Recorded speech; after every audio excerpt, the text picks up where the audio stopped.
Hello of you, welcome back to my channel. मैं आज आप लोगों के लिए लेकर आ चुकी हूँ एक कलेक्टिव रीडिंग जिसका टॉपिक रहने वाला है what are the current feelings of your person. जो भी आपके पर्सन है, लव इंटरेस्ट है, उनकी करंट फीलिंग्स क्या हैं आपको लेकर, हम ये जानेंगे। ये रीडिंग जनरल है, कलेक्टिव है।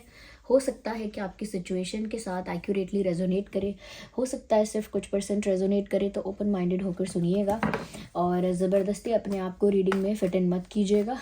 जितना आपके साथ रेजोनेट होता है उतना ही एक्सेप्ट कीजिएगा and leave the rest. Okay, ये रीडिंग सभी ज़ोडिएक साइंस के लिए है, हर उम्र के व्यक्ति के लिए है, टाइमलेस है। जब भी आप इस वीडियो तक पहुंचेंगे, जब भी आप इस वीडियो को देख रहे हैं, यह आपके साथ तभी रेजोनेट करेगा जब आप इसे सुन रहे हैं, जब आप इस तक पहुंचे हैं। तो जिस पर्सन के लिए आप ये रीडिंग देखने आए हैं ना व्यूअर्स, उनके बारे में सोचिए, उनका नाम सोचिए, उनका फेस इमेजिन कीजिए। आइए चलिए देखते हैं कि करंटली उनकी एनर्जी क्या है आपको लेकर। ओके,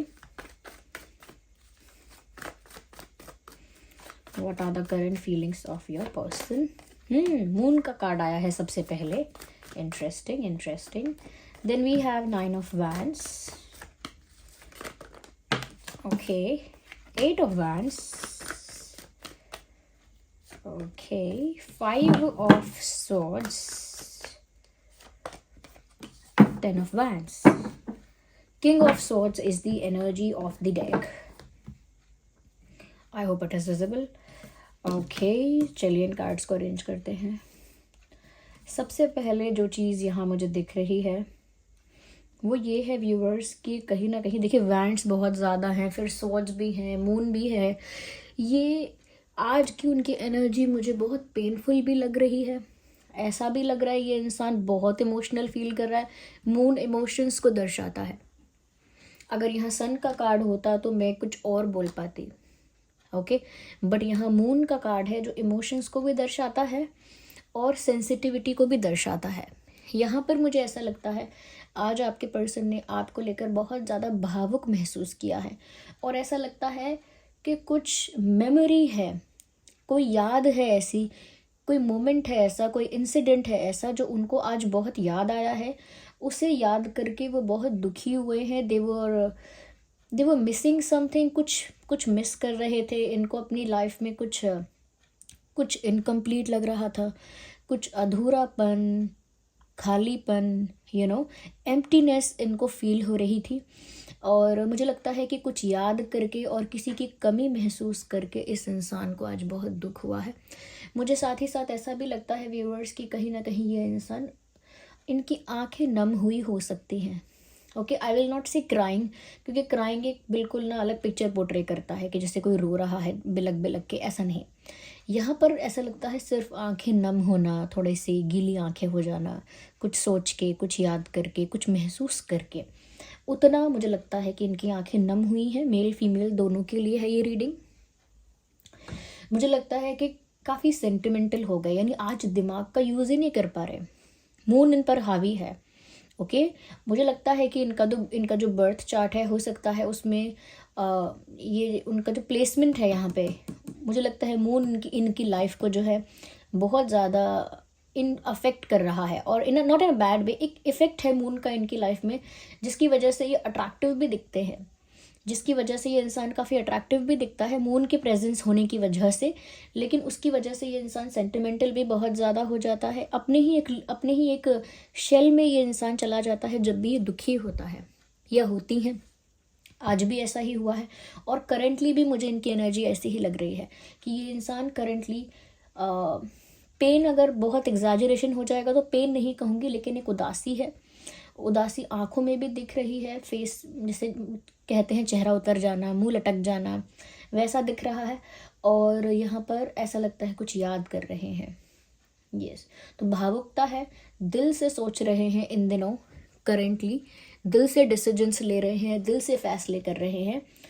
और मुझे ऐसा भी लगता है क्योंकि यहाँ वैंड्स बहुत ज़्यादा हैं, देन आई वुड डेफिनेटली से कि अट्रैक्शन या पैशन, केमिस्ट्री जो है वो कम नहीं है, वो आपके लिए उतनी ही है, इवन मल्टीप्लाई हो गई है।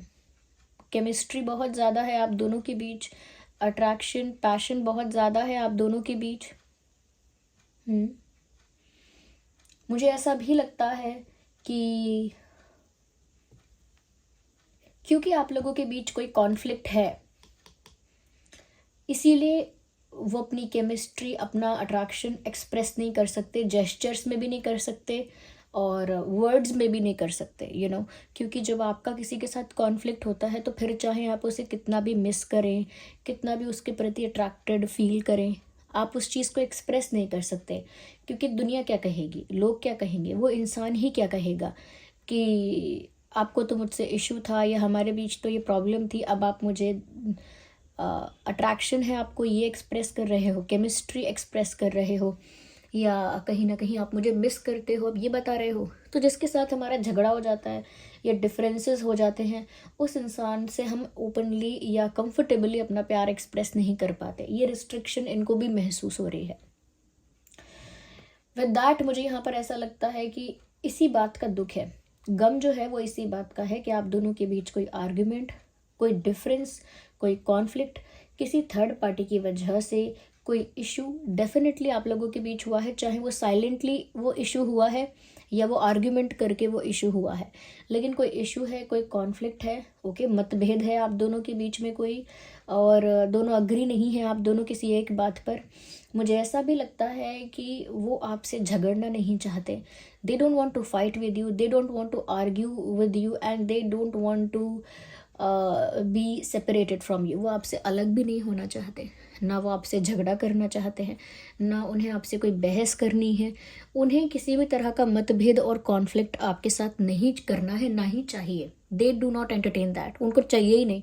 बट क्योंकि ऐसा हुआ है डिसएग्रीमेंट्स की वजह से, यानी असहमति की वजह से, डाउट्स की वजह से, शक होने की वजह से और मिसअंडरस्टैंडिंग्स यानी गलतफहमी, इन वजहों से यहाँ पर कॉन्फ्लिक्ट डेवलप हुआ है, जिसमें कोई भी अब समझने को तैयार नहीं है। दोनों ही अपनी बात पर दृढ़ हैं, दोनों ही अपने डिसीजंस, अपनी सोच को लेकर काफ़ी स्ट्रॉन्ग ओपिनियन रखते हैं, स्ट्रॉन्ग स्टैंड कर रहे हैं अपनी बातों पर।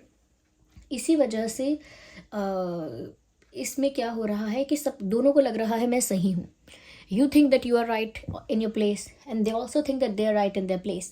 That is why यहाँ पर रेजोल्यूशन नहीं हो रहा है चीज़ों का, and you both are missing each other. जैसे ही ये आपको मिस कर रहे हैं ना, बट कॉन्फ्लिक्ट और बैटल या ईगो बैटल चल रहा है। अगर ईगो बैटल बोलकर थोड़ा ज़्यादा एग्जैजरेट हो रहा है तो ईगो बैटल भी नहीं है, बट एक मैं सही हूँ एक ये टाइप की मन में धारणा है, और एक कॉन्फ्लिक्ट है। इस वजह से दोनों ही आप अपने इमोशंस एक्सप्रेस नहीं कर रहे, और इमोशन एक्सप्रेस करने का मतलब ये नहीं है कि प्यार कन्फेस करने की बात हो रही है, प्यार कन्फेस करने की बात नहीं हो रही है। आप दोनों जैसा महसूस कर रहे हैं, चाहे पेन है, चाहे प्लेजर है, चाहे हैप्पीनेस है या सैडनेस है, वॉट एवर इट इज़, जैसा भी आप फील कर रहे हैं ना, वो दूसरे तक पहुंचाना नहीं चाहते, एक्सप्रेस नहीं करना चाहते। लाइक ये आपको मिस कर रहे हैं, वो आप इनको ये आपको बताना नहीं चाहते, और आप भी इनको मिस कर रहे हो, you are also missing some moments और दिस पर्सन, वो भी आप एक्सप्रेस नहीं करना चाहते, क्योंकि परिस्थिति में ये विवशता है आप दोनों के ऊपर कि आप दोनों अब प्यार नहीं दिखाओगे, यानी कि सिचुएशन ने आपको ऐसा बाउंड कर दिया है, ऐसा कंडीशन कर दिया है, ऐसी कंडीशन क्रिएट कर दी है जहाँ पर अब आप एक्सप्रेस नहीं कर सकते अब आप, ओके। तो ये ऐसा फील कर रहे हैं, ओके, क्योंकि मतभेद है, इस वजह से अपने दिल की बात नहीं कह सकते, अपना दुख व्यक्त नहीं कर सकते। दूसरी बात मुझे यहाँ पर ऐसा नज़र आ रहा है, what ever they have in their life, चाहे उनकी लाइफ में बहुत सारी रिस्पॉन्सिबिलिटी है, बहुत सारे फ्रेंड्स हैं, लव फैमिली मेम्बर्स हैं या वेल विशर्स हैं, लाइफ में इनके कुछ भी कितना भी है, they are still waiting for you and they are still expecting you to come back और टू कम। ये अब भी आपके आने का इंतज़ार कर रहे हैं या आपके वापस आने का इंतज़ार कर रहे हैं, टू फील कंप्लीट। कितना भी कुछ इनकी लाइफ में हो रहा हो या ऑलरेडी है, इनको फिर भी एक फैक्टर की कमी लगती है, और वो आप हो, ओके। उनको लगता है जब आप आओगे तो ये सब कंप्लीट हो जाएगा, यानी उनकी लाइफ, उनका विजन जो है वो कंप्लीट हो जाएगा। आप नहीं हो तो वो इनकम्प्लीटनेस है ही। उसके लिए ये इंसान हाथ पैर ज़्यादा नहीं मार रहे, ओके, ज़्यादा अटेम्प्ट या ज़्यादा एफर्ट तो नहीं ले रहे हैं, but they are standing somewhere and watching you, observing you and waiting for you to come back. Even if it is not a wait, अगर ये इंतज़ार भी नहीं है, then definitely it is expectation, they are expecting something, they are expecting from you to come. ये एक उम्मीद है आपसे। उनका इंतज़ार है या नहीं ये भी अलग बात है, उनकी डेफिनेटली ये उम्मीद है आपसे कि आप आओगे, आपको आना चाहिए। तो ये उम्मीद है और उस उम्मीद भरी नज़रों से they are looking at you. At you means आपके लिए उनकी उम्मीद भरी नज़रें हैं।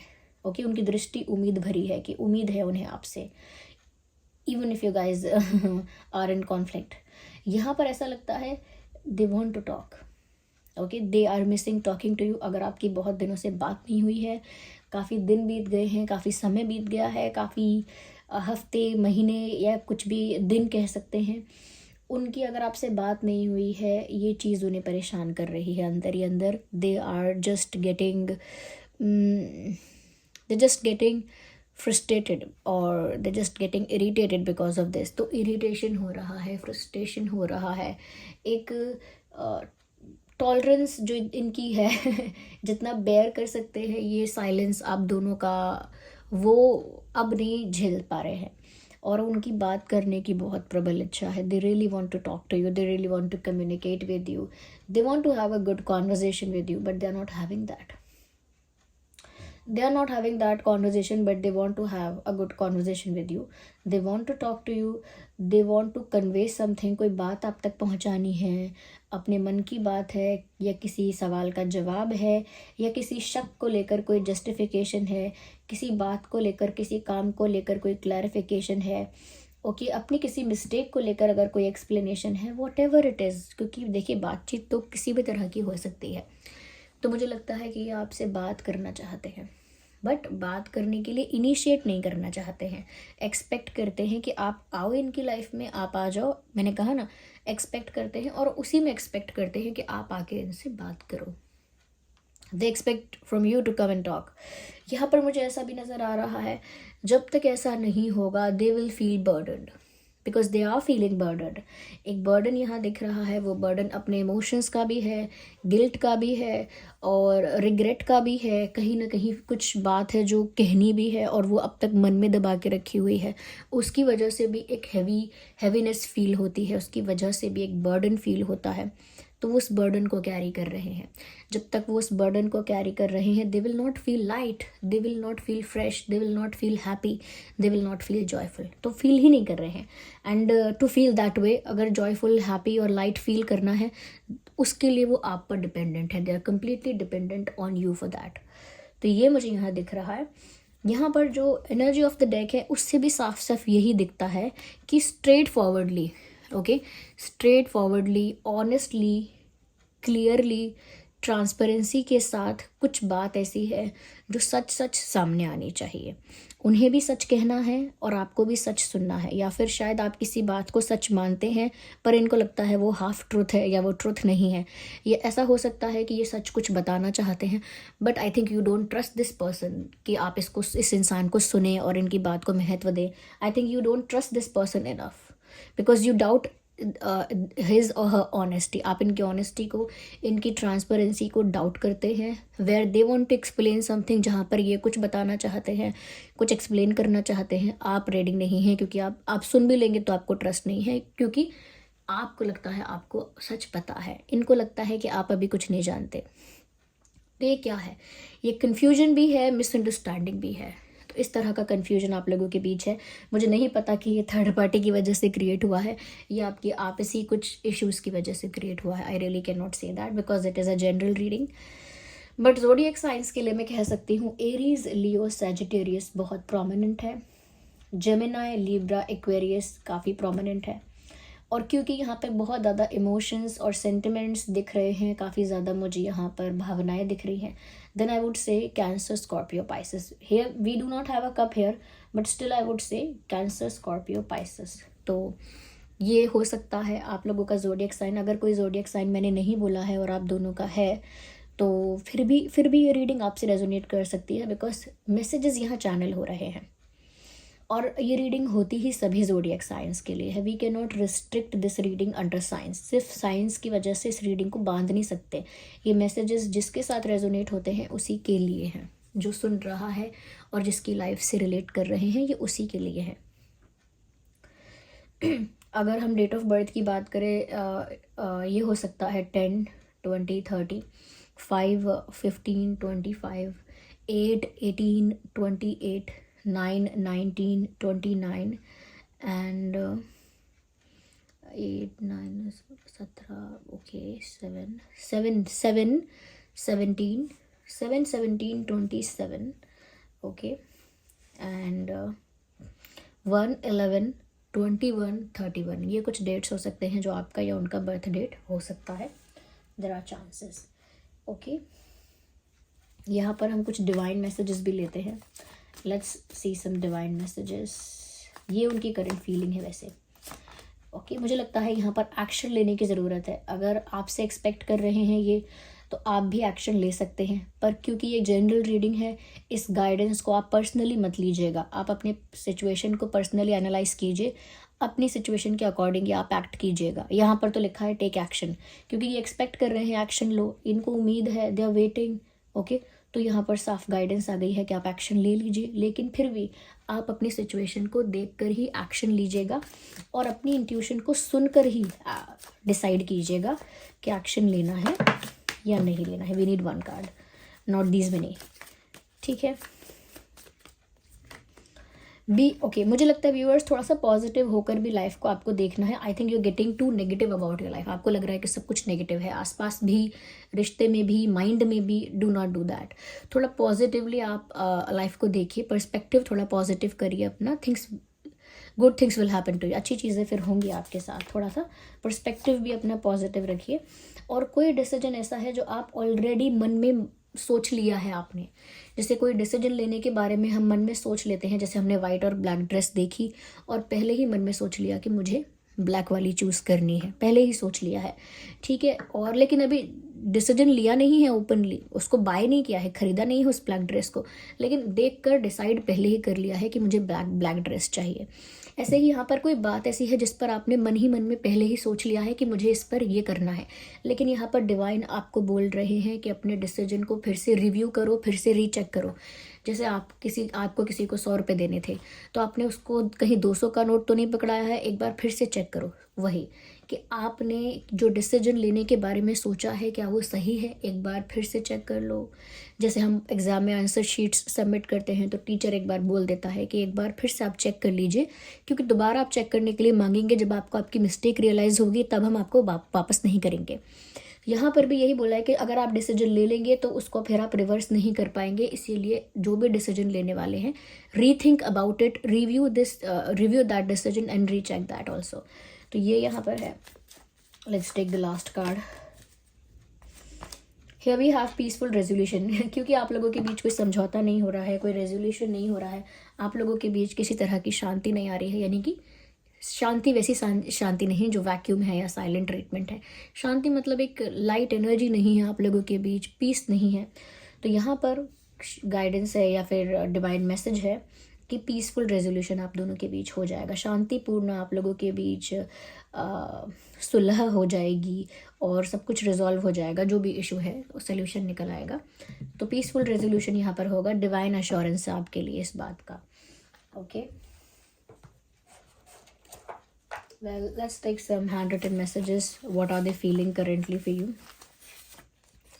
I don't care about others. So if others are involved in this situation, अगर दूसरे लोग इस परिस्थिति में इन्वॉल्व हैं, आपके पर्सन ऐसा फील करते हैं कि मुझे दूसरों की परवाह नहीं है और ऐसा ही आपसे कहना भी चाहते हैं. They do not care about others. Please wait for me. Please मेरा इंतज़ार करो. तो क्योंकि उनको डर भी लग रहा है कि कहीं आप मूव ऑन ना कर लें इस बीच, तो वो ऐसा भी सोचते हैं कि आप उनका वेट करें. Okay, so we have I can't listen the songs that reminds me of you. तो कुछ गाने ऐसे हैं जो इन्हें आपकी याद दिलाते हैं. वो आपके फेवरेट सॉन्ग्स हो सकते हैं या उन्होंने आपको डेडिकेट किए थे वो हो सकते हैं, या कुछ रिलेटेबल सॉन्ग्स हो सकते हैं जिनको सुनकर आपकी याद आती है. तो वो ऐसा कह रहे हैं कि अब मैं वो सॉन्ग्स नहीं सुन पाता हूँ या नहीं सुन पाती हूँ जो मुझे आपकी याद दिलाते हैं. So these were the messages. ठीक है, ये मैसेजेस वो आपको देना चाहते थे and this was the reading. I hope ये रीडिंग आपके लिए हेल्पफुल और रिलेटेबल रही है. अगर इस रीडिंग ने आपको थोड़ा भी हेल्प किया है, गाइड किया है, वीडियो को लाइक करें, कमेंट करें, शेयर करें, सब्सक्राइब करें, बेल आइकन को प्रेस करें. जिन पर भी आपका फेथ है कमेंट्स में उन्हें थैंक यू लिखें. रीडिंग को क्लेम करने के लिए एंजल नंबर टाइप करें और रीडिंग को क्लेम करें. ओके व्यूअर्स, चलिए फिर मिलते हैं अगली रीडिंग में, तब तक के लिए bye bye family, love you all.